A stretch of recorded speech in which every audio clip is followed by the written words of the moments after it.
Hi, this is Chris, 24K on Instagram and 24K on Twitter. Today I'm unboxing the MagicMount from Scosche. It attaches to your window and your dashboard. This is for your MagSafe charger. As you can see, it fits the MagSafe charger right here. The cable snakes through the bottom.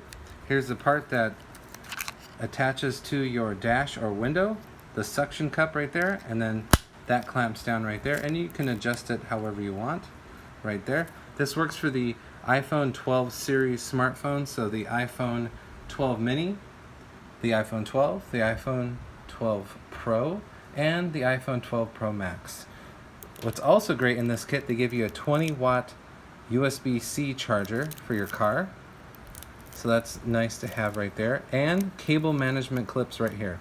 That way your cable doesn't get all over the place. Here's what it looks like mounted to your window, and some more details about what it is. You can go ahead and pause the video anytime to take a read there.